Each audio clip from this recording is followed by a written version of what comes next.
Hello, good afternoon sa inyong lahat. Magsalita ako ng toong nangyari. Kasi hindi ko makaya yung mga sinasabi ninyo na ako ay fake news, ay may magpagnanasa ako kay Edo. Sa tanda ko na to, hindi, parang anak ko si Edo. Gusto ko lang sana si Edo magsalita na siya ay nakiusap sa akin. Sinabi pa niya na para akong magulang. Sinabi niya, ang kailangan niya, hindi ako tanga na magbigay ng pera, $1,000 na para sa sarili niya. No. Pag kailangan sa mga beneficiary, okay, magbibigay ko. Matagal na akong sponsor niya ito. Since Erika pa, alam niya yan, lahat, pati beneficiary, binibigyan ko. Marami akong natulungan sa Kalingap. Pero ni isa wala akong binoy-boy na kinumbat. Lahat ng tulong ko, taus-pusong nagaling sa puso ko yan. Para kung anak si Edo, ang pinta ko sa kanya. Kaya ako nagtataka bakit ganun ang nangyari. Sinagot ko lang yung sa comment na ako daw ay tanga. Ako ay bubo. Bakit ibinigay ko daw sa kanya? Hindi. Nakiusap sa akin. Sabi niya, tita, pwede ba mo akong tulungan? Yun ang sabi niya sa akin.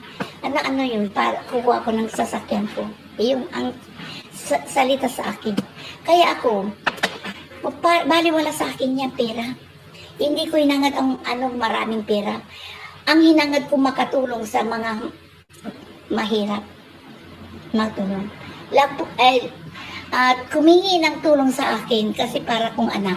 Kaya inigyan ko. Nung pumunta ako ng dait, binigyan ko siya kung magkano palit ng $1,000. Saka ako ang nagtumos kasi ako ang sender. Yun. Pinadala ko sa Western Union. Sabi pa niya sa akin nung nakuha niya yun, ako ang laki tita. Sabi niya, no, para sa iyo yan. Dahil alam ko na siya ay humingi sa akin. Hindi ako madamot. Marami akong natulungan sa Kalingap. Pero walang sumbat. Kahit hindi ako pasalamatan. At least, basta nabigay ko. Ayun lang ako sumagot kasi masakit sa akin. Matanda na ako. Tapos marami kayong sinasabi sa akin na mayroong akong interest kay Edo. Matanda na ako. Going 75 na ako. Sa February. Gusto ko na magsalita si Edo kung may respeto pa siya sa akin upang mahinto na ito. Sabihin lang niya ang totoo na siya ay humingi sa akin. Hindi ko ang kininyang sasakyan. May sasakyan ako dito sa Pangasinan. May sasakyan na din ako sa Amerika. Hindi ko ang kininyang. Matanda na ako. Takot akong mag-drive. Sana, yung sinabi ni Kuya Bal na inangking ko yung kilala mo ako, Kuya Bal. Mabait ako.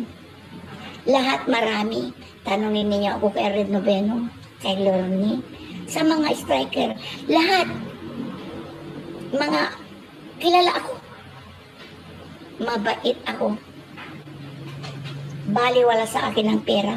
Kasi apat ang anak ko. Panay babae, nasa Amerika lahat. Wala akong pamilya dito. Mayroon akong bahay. Pero, nang nakatira, yung mother ng 3 na ampon ko, walang charity vlogger na makagawa ng ginawa ko. Nag-adapt ako ng 3 bata na lalaki. Pinag-aral ko sila since birth yan. Naging pulis na yung isa, ako pa ang nagpasok. Naging Coast Guard yung isa, ako nagpasok. Kaya umuwi ako ng Pilipinas dahil nag-graduate yung isa na nurse. Kaya umuwi ako. Tapos gawaan ka ng fake news? Tapos gawan ninyo ako ng fake news. Wag ninyong gawin yan. Kasi mabait ako. Marami akong natulungan dyan. Hanggang ngayon, may pinag-aaral ako dyan. Nakalingap. Kung alam niyo yung anak ni Robilin, ako ang nagpapaaral. Tinutulungan ko si Robilin. pamilya ni Lolo Miguel. Nung namatay yung asawa niya, si Lula, ako ang sumasagot sa ospital. Eko ang nagpalibing. Ang inano lang ni na Erika yung kabaong. Hanggang 40 days, akong sumasagot. Hanggang ngayon, tanongin niyo sila, punta kayo doon. Ang hindi ko lang nagustuhan talaga, yung sinasabi ninyo na ako ay sinungaling, may pagnanasa kay Edo. Masakit yun. Kasi si Edo kininto kong anak yan. Pero yung pag sinasabi ninyo dyan sa terminal, na comment ninyo na ako ay bubo, tanga, na nagbigay din ako. Hindi. Lahat ng mga beneficiary na pumunta ako ng guide, tinulungan ko, binigyan ko ng groceries at pera. Mga groceries ay yung mga beneficiaries nito. For this, dyan ako na nagtira sa guide. Hindi natutulog ang Diyos. Matanda na ako. Hindi ako nagsusumbat. Kahit nagbibigay ako, hindi ako pinapasalamatan. Wala ka akong doon dadating, wala akong ano.